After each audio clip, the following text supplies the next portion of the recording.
This is Mecosta County Medical Center versus Metropolitan Group and State Farm. It's a 20-minute mini oral argument on the application. Mr.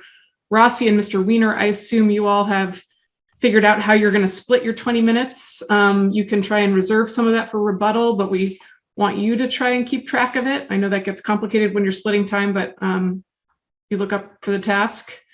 And if you are ready to proceed, you may. Thank you, Your Honor. Good morning, Madam Chief Justice. May it please the court. My name is Jordan Wiener. I represent State Farm, one of the appellants. Mr. Rossi and I will be splitting our time. I'm going to begin with the first 10 minutes, and then I will do my best to pass the baton to Mr. Rossi for 5 minutes. And I'd like to try and have an additional 5 minutes for rebuttal for me to come back. And because there's a short amount of time, I'm going to waive any free fire time, and hopefully we can just get started. But I'd like to begin by identifying what I believe are two generally accepted concepts. First, if an injured person is ineligible for PIP benefits, either in general or more specifically from a particular insurer, so too are all of his medical and service providers.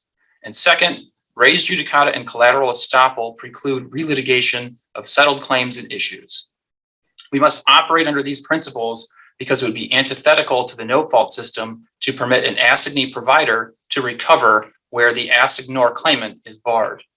And it's this assignment-based relationship that binds the plaintiffs here to their assignor, Jacob Myers, either as the same parties or as privities. Without the assignments, this court's covenants decision directs that plaintiffs have no basis to sue anyone for PIP benefits. As Myers' assignee, plaintiffs must prove his eligibility and his entitlement to PIP benefits. Their assigned claim is therefore derivative and dependent upon the viability of Myers' claim. When examined from this perspective, there can be no reasonable dispute that the assignments create the privity, they do not destroy it. An assignment cannot create something out of nothing. It cannot transfer greater rights than those possessed by the assignor. But plaintiffs ask this court to find the opposite. They want this court to allow them to recover where the claimant, their patient and assignor, cannot. Mr. Wiener, let me interrupt you since you said you were willing to waive your free fire zone and you guys have to split your time. Let me see what questions folks have, and I'll start with Justice Clement. Good morning. I'm just curious what your thoughts are on how jurisprudentially significant this case is, given the 2019 no-fault changes. So thank you, Justice Clement. That's a wonderful question. It is jurisprudentially significant because of the TBCI case. And I think that, without any other direction from either the Court of Appeals or from this court on how the 2019 amendments to MCL 531.12 will operate, I think we have to assume that absent the assignment, and if there is a direct cause of action in favor of a provider, that the TBCI analysis would apply. So if without an assignment, the providers under the TBCI analysis would have fewer rights, and it behooves them to go get the assignment if the Court of Appeals is correct, because then they would have greater rights. Under the TBCI analysis, their claim is absolutely derivative. It rises and falls with the injured person's claim. And under the Court of Appeals analysis here, the assignee can litigate coverage and eligibility and whether there's an injury, whether core concepts, core requirements to actually getting into whether or not the benefits are owed. So yes, I think this case is jurisprudentially significant because it would possibly render the direct cause of action in 3112 obsolete. Great, thank you very much. Justice Cavanagh. No questions. Justice Welch.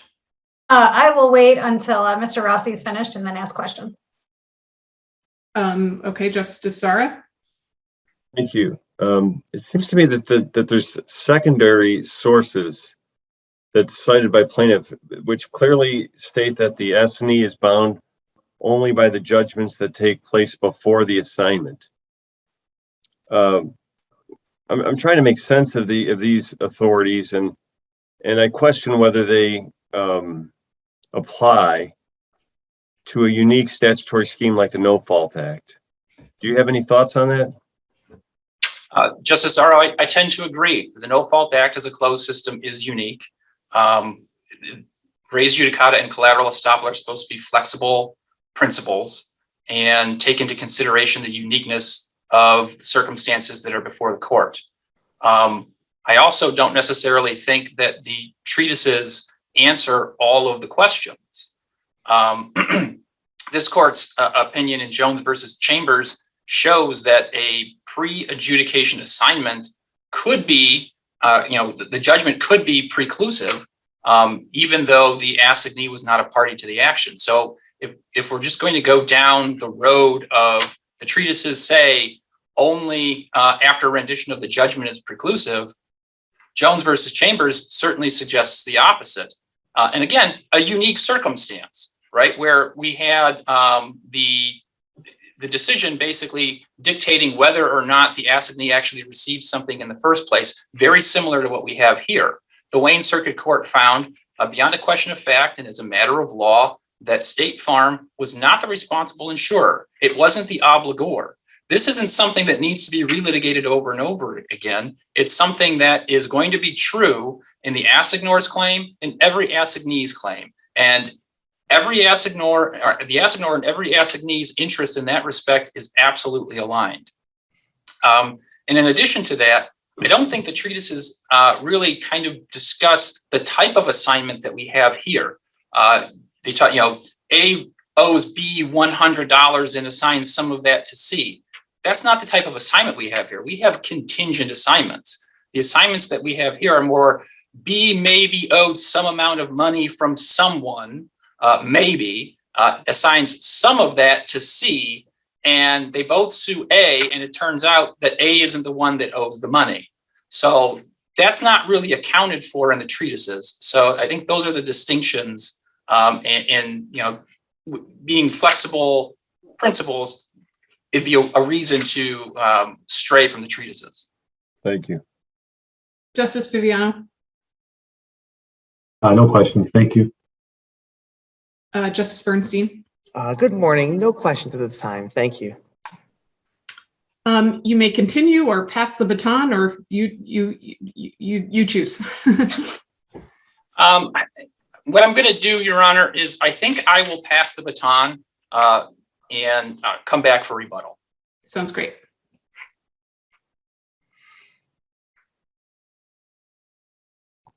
Thank you, Your Honors.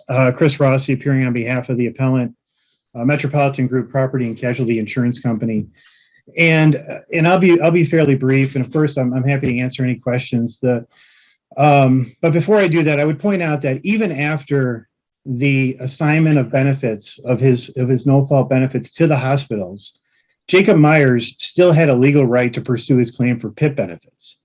And of course, he did that. He did that in the Wayne County Circuit action. So when we look at the standard from Adair, and that standard, I think, is pretty clear that it's a person so identifiable in interest with another party as to represent that same legal right or interest.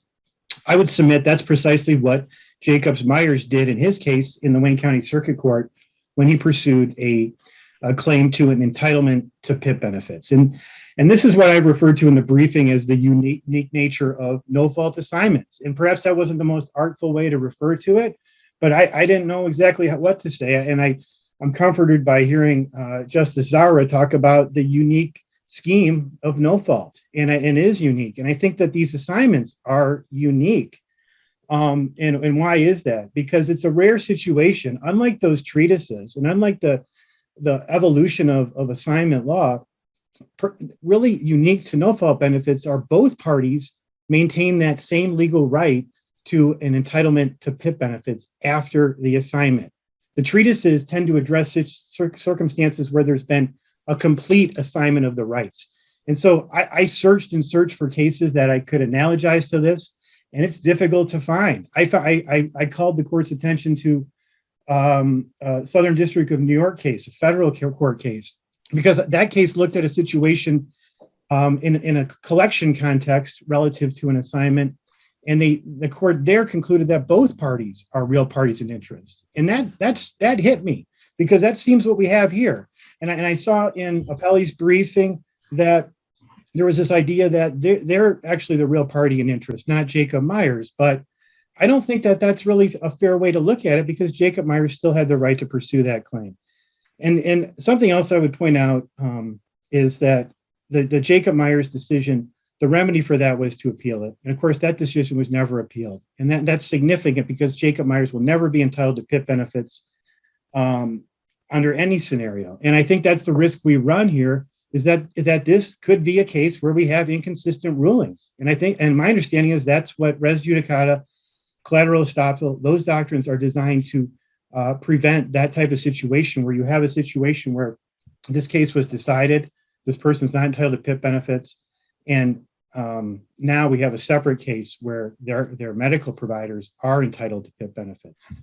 Mr. Rossi, can I interrupt you? I appreciate the uniqueness of the no fault assignment. It's sort of sui generis. And so it's, I see what you're saying about maybe the weight of authority that says that, the restatement in particular that applies to assignments like the one here in terms of timing would have us think about this case one way, and Adair sort of would have us think about it another way. But I sort of feel like the uniqueness of the particular no fault assignment kind of cuts both ways, right? On the one hand, I take your point that it's a partial assignment, and it's sort of, some rights are assigned and others are retained, and they're different. But doesn't that kind of cut against the Adair standard requiring that there be some kind of substantial identity of interest and a working relationship, a working functional relationship, whatever that means exactly? I mean, if we've assigned rights that make it so that we have different interests, it kind of it feels to me like it cuts both ways. It doesn't help me figure out what the right way is to think about this. Thank you, Chief Justice McCormack. And I understand your point. And I feel that when we look at this situation, that when I emphasize the unique nature, what I'm talking about is the fact that Jacob Myers still had the ability to bring that legal claim, and then that predicate legal issue on whether he's entitled to benefits or whether there's coverage on those predicate legal issues. I would submit respectfully that there has to be a functional working relationship and a substantial identity of interest, because they're making that same claim.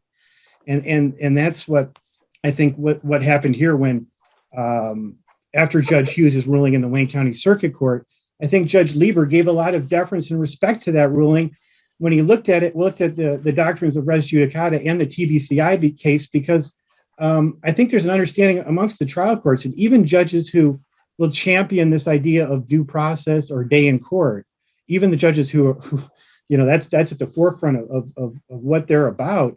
I think they would even temper that, though, in a situation like this, where there's another court that used all of its resources to look at a legal issue that's a predicate legal issue in the case before that judge. And my experience and in this case and other cases is that judges will tend to give some deference and respect to that ruling out of those concerns for judicial economy.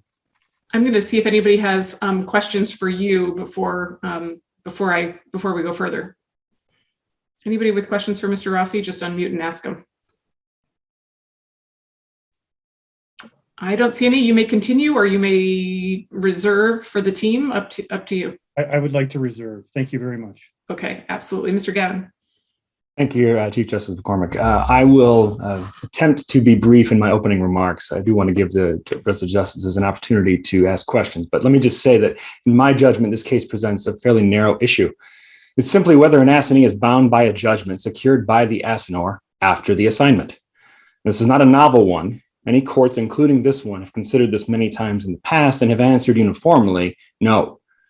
Now, let me speak briefly, if I could, to what this case, in my judgment, is not about. It's not about the complex question of derivative versus independent standing or claimant status under the Act. That question has been litigated many times before this court's covenant decision was raised in the Lakeland case, the Moody case, even the TBCI case on which the defendants here placed such heavy reliance.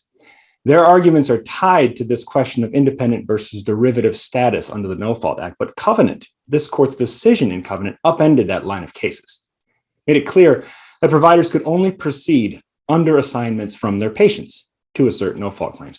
And that is what happened here. And that is the question that is before this court, the implication of the assignment. Now, this case is also, frankly, not about how this court should apply the recent changes to the No Fault Act. Justice Clement, you asked about the jurisprudential significance of this case and the implications of the changes of 3112, which gives providers a direct claim under the statute.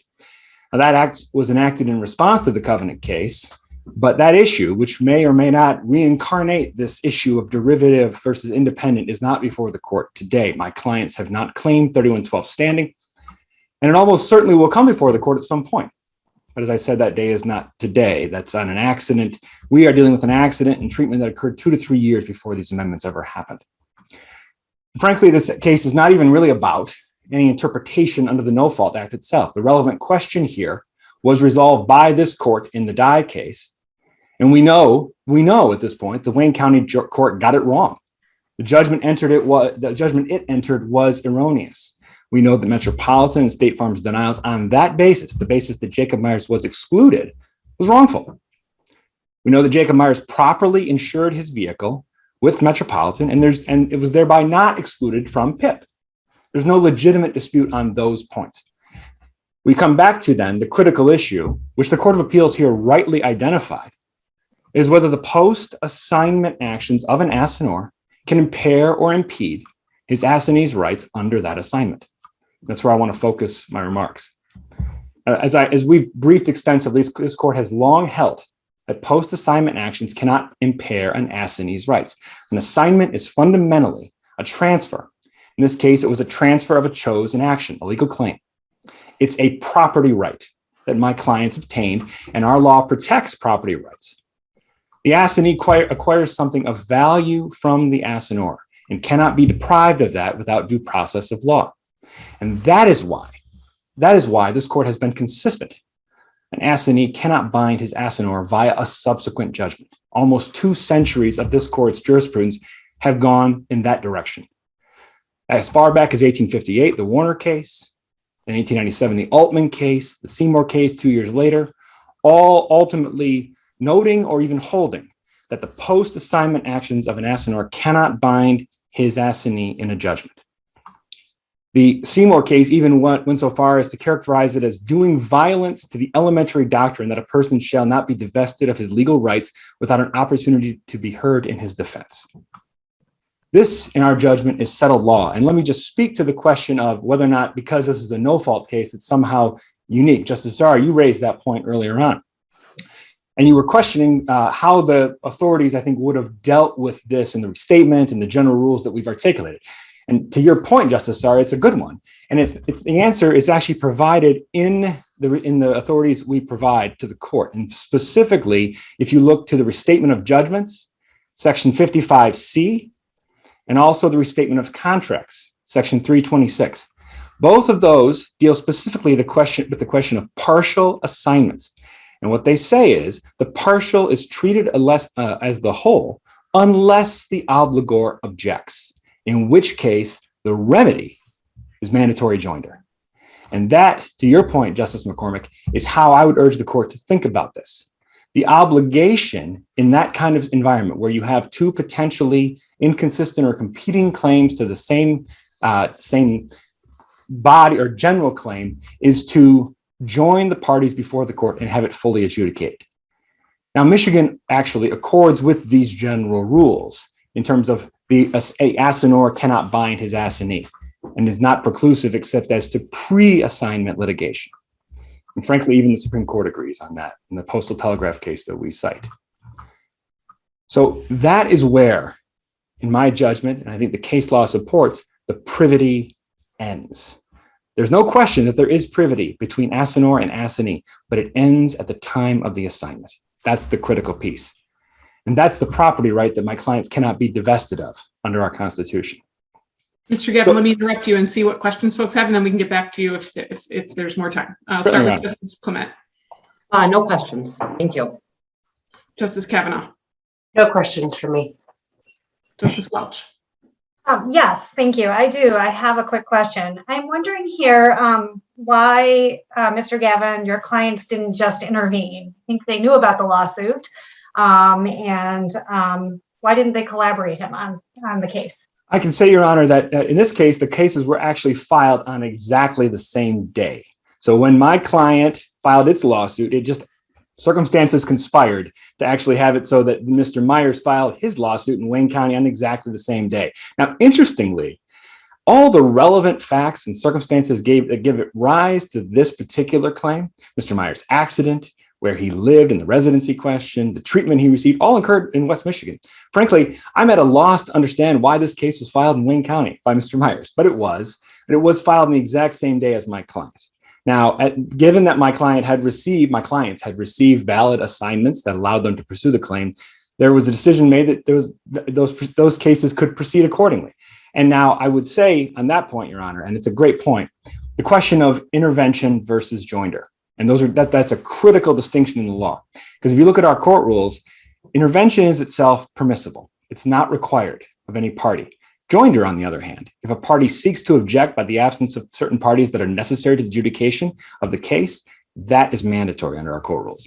And that's why it's our position that if the carriers in this case, Metropolitan or State Farm, believed that in order to fully adjudicate the rights of their clients, that it was necessary to have all the relevant parties before the court, the answer was joinder.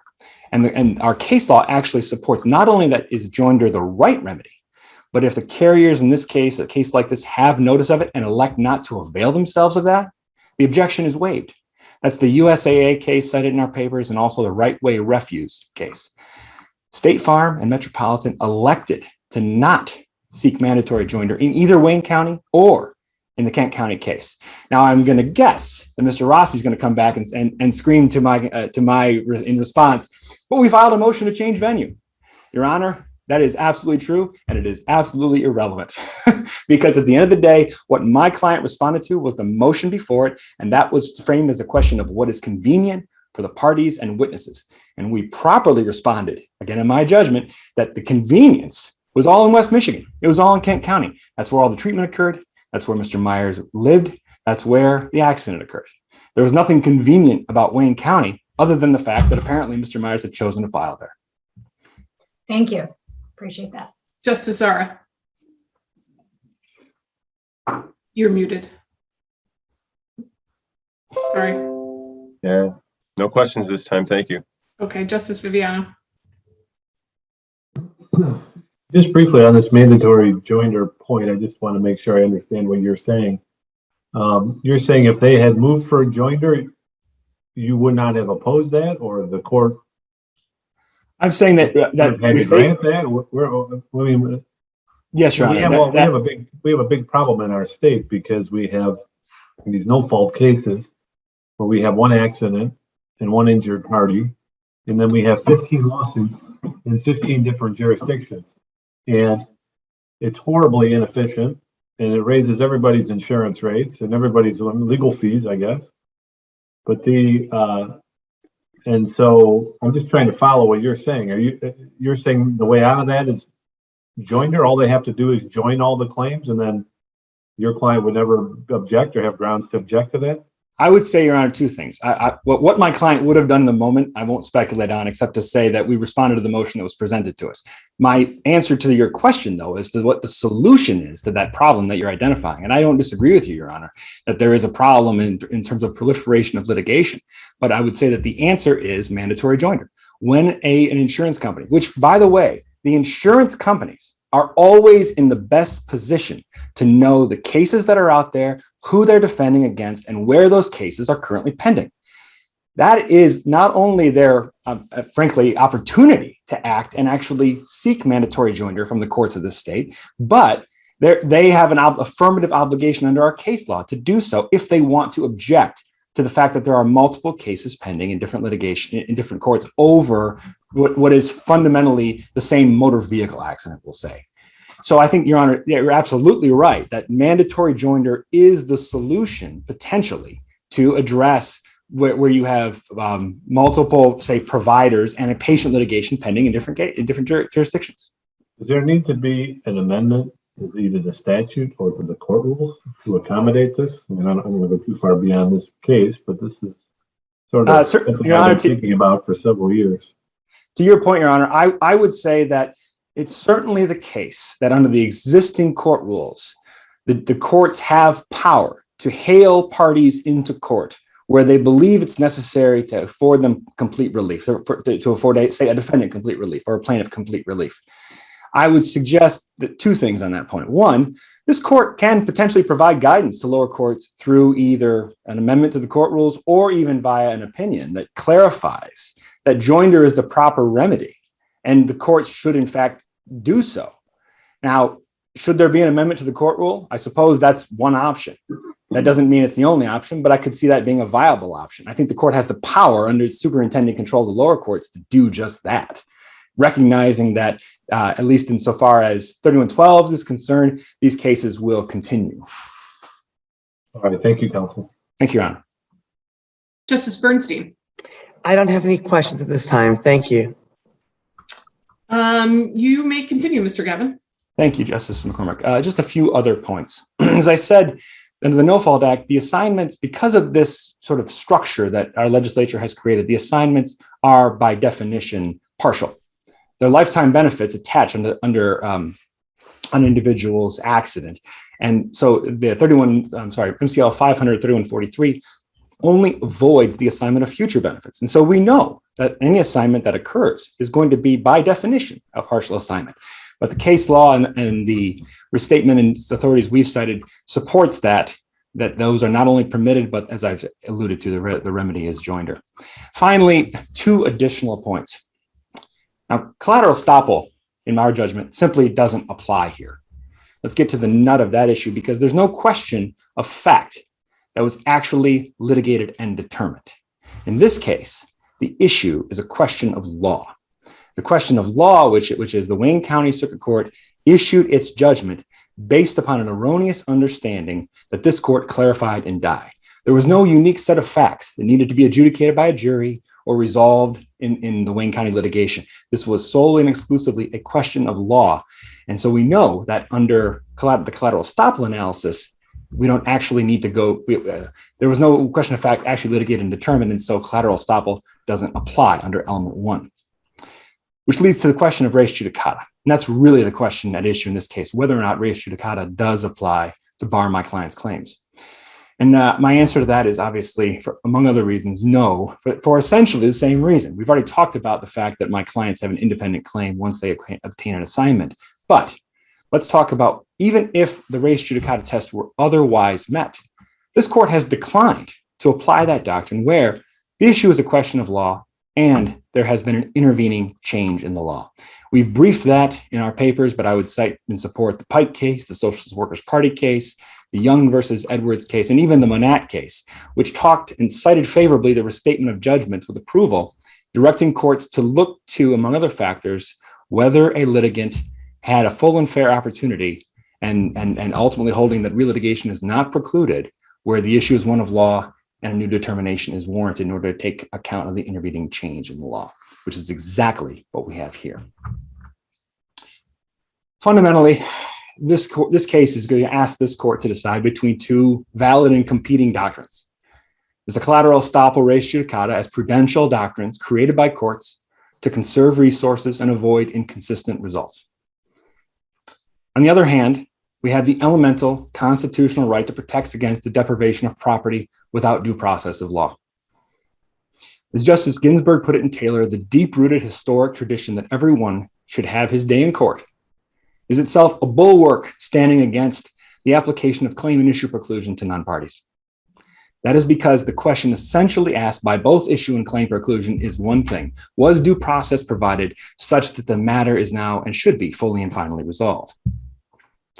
In the final analysis, my judgment, the prudential has to yield to the foundational. Claim and issue preclusion, while important, do not outweigh due process and constitutional concerns. My clients are entitled to their day in court in the enforcement of their property rights. And that's particularly true where we know We know the deprivation was real. Dye showed that the denials here were wrongful. The Wayne County Court's judgment was erroneous, and the Court of Appeals got it right.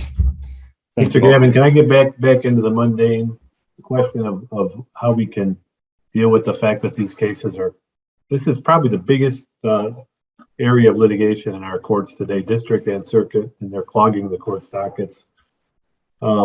And I guess just to pursue a little bit more of this mandatory joinder, I'm curious, which case should be joined with which case? Should it be the first filed case, or should it be the injured party's case? And what if the injured party doesn't file the case, for 6 months and the other case progresses? What are your thoughts on if joinder is the way out, and say we write an opinion and adopt your theory, and then we want to encapsulate it in a rule and make it clear to the whole world how this should work? What's your answer to that question? Two answers, Your Honor. I would say, as a general rule, the first to file makes sense to me. It will potentially discourage forum shopping, although it does create its own perverse incentives insofar as there is potentially a race to the courthouse. But it occurs to me that when you have one party going into court first, that and giving notice, of course, to carriers, it potentially discourages forum shopping. The other issue is, I'm sorry, Your Honor, you asked me not only the question of, if the patient files, and then if also a provider files. There's some sense of this this litigation is about the injured party, right? And if they file their own suit, it's a little bit like the tail's wagging the dog if they're then forced to join their case with a provider case because the provider case was filed first. The problem, of course, is if the injured party doesn't file right away, and I know there's a limited window in which people can file these claims, but if they don't file right away, the other case could progress through the system and even up to a trial, and then it would seem odd to make that case join that case with another case that was just filed and sort of start over in another jurisdiction. These are the problems with trying to sort this out, and I'm just wondering, you've already sort of partially answered the question. I mean, certainly one way to do it is to say the first filed case. I think that's part of it, Your Honor. Frankly, part of it I have to concede is probably a legislative solution. I'm not sure that the court has the authority to dictate venue for particular filings. And, obviously, at some level, the court superintendent control has its limits. My own solution, if you put me into a room with, say, my brethren on the defense bar, I would propose a filing where the accident occurred, which makes some sense to me. But that would follow the third party venue statute. I can't say offhand if that's true, Your Honor. I don't know. I think because of the way the venue statute is currently drafted, it's wherever an insurer lives, conducts business, or is physically located. And it's the conduct business, frankly, that allows for the potential of these cases to be filed anywhere, because most insurers conduct business throughout the entire state. Yeah, that's why first party cases get filed in 20 different courts, wherever people want to file the cases. It makes almost no sense in my opinion. But okay, well, I appreciate your help on, I know it goes a little beyond the case, but if we're trying to tease out a solution that might be related to our legal opinion in the case, I think it's important for us to think practically speaking on what else might need to be done. To your point, Your Honor, I would say practically speaking, the most this court may be able to do is to issue a court rule specific to no-fault litigation under a joinder analysis.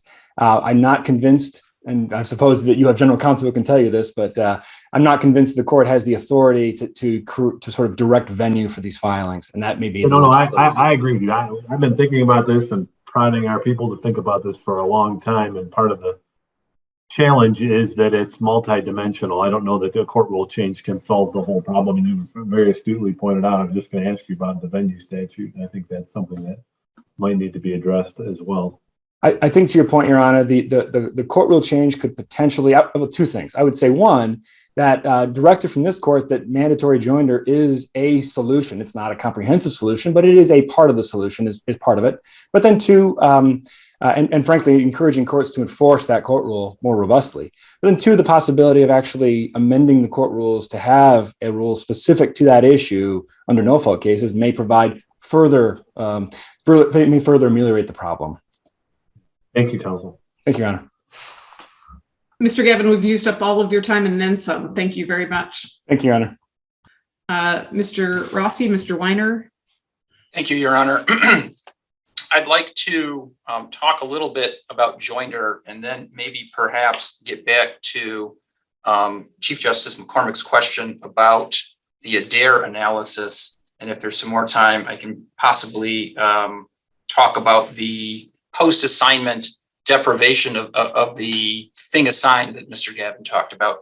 But from my perspective, this doesn't fit within the mandatory joinder court rule, which requires all interested parties. So I agree that the assignee providers are interested parties, but they have to be necessary to provide complete relief.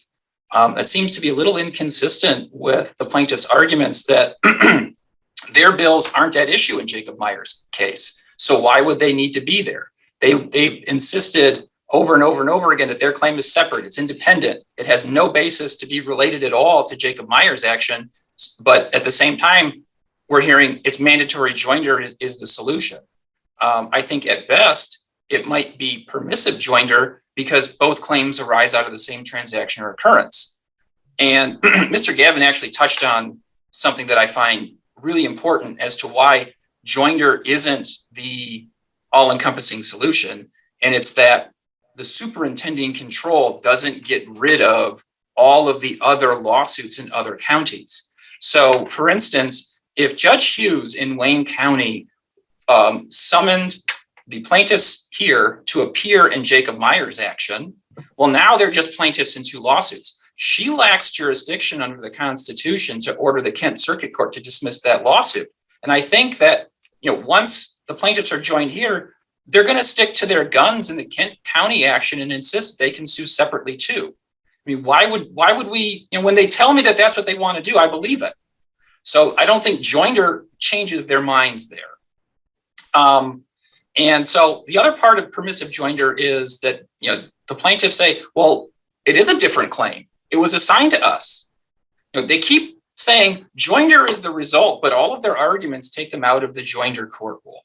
So yeah, I think Justice Viviano, you probably hit the point that it's going to take maybe a change in a court rule. But as the law is right now, the preclusion doctrines are the solution. Providers know that if they go it alone, there's a risk. They know that if there's an adjudication in the Asignor's case, that there's no coverage or there's a statutory exclusion barring eligibility, that they are going to be barred.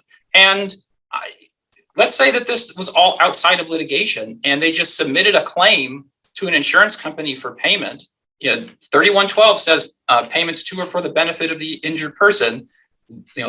Litigation aside, the insurance company can elect to make the payment directly to the medical provider for the benefit of the injured person.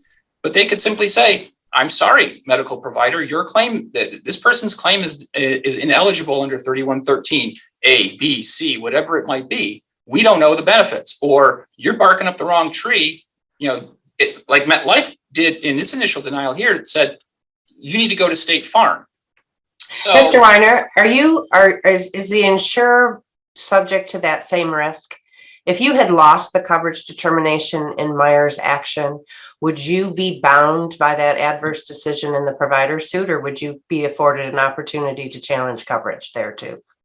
Thank you for that question, Justice Cavanagh. And I think we absolutely would be bound. Under Monat, mutuality isn't an element for defensive collateral estoppel, but mutuality is definitely here. I mean, it's basically the exact same issue in Monat, only it's a coverage dispute or a coverage ruling going against the insurance company. So if Judge Hughes ruled and granted summary disposition to Jacob Meyers under I-2, that beyond a question of fact and as a matter of law, that State Farm was the responsible insurer, I think that State Farm is bound by that ruling. And I think Mr. Gavin would have been arguing that in the Kent County Circuit Court case. So yes, I think that we absolutely are bound. Okay. Mr. Wiener, I'd love to jump in too. I want to just follow up. Chief Justice McCormack actually asked Mr. Rossi this question about the functional working relationship. I mean, it seems like here that it was somewhat dysfunctional. You had both parties, trying to obtain PIP benefits in different courts. So I'm just trying to wonder what your response is to that. So the functional and working relationship it's demonstrated by the fact that their interests are aligned to get the benefits from, in this case, State Farm and MetLife. That's the functional relationship. And it's actually in the assignment. In the assignment, Jacob Myers puts in there, I agree to assist Spectrum Health in the pursuit of all insurance benefits and agree to pay all co-insurance, co-payments, and deductibles required by any insurance plan. In the assignment, they agreed to continue working together. So it's very difficult to say that there's no functional relationship. And if I recall correctly, the plaintiff's argument is that we don't have a functional relationship. Our interests aren't aligned because Covenant says, hey, provider, your remedy is go sue your patient. Well, let's say the assignee is not the actual medical provider. What if the assignee is just some random collection company? Well, they don't have the same interest that the medical provider would have in going to collect benefits from their patient. They have nothing. The collection company would have no interest whatsoever. They become a complete third party to the no-fault transaction absent the assignment. And frankly, that's exactly what the provider is here. They don't have any rights absent the assignment in this case. That's what Covenant tells us. So the assignment is what aligns them with Jacob Myers. The assignment is what gives him, the provider's Jacob Myers interest in collecting PIP benefits. And that, based on the language of the assignment, they have a working functional relationship to both work together to find coverage from someone, be it State Farm, MetLife, and Jacob Myers sued the MAIPF seeking benefits through the assigned claims plan, but plaintiffs did not. So there's certainly an alignment of interest in a working and functional relationship. Thank you. Mr. Wiener, we've used up your time as well. Let me see if anybody has any further questions for either you or Mr. Rossi, however. Are there any additional questions? Okay, thank you all for your excellent arguments. We appreciate it. This case will be submitted. Thank you you very much.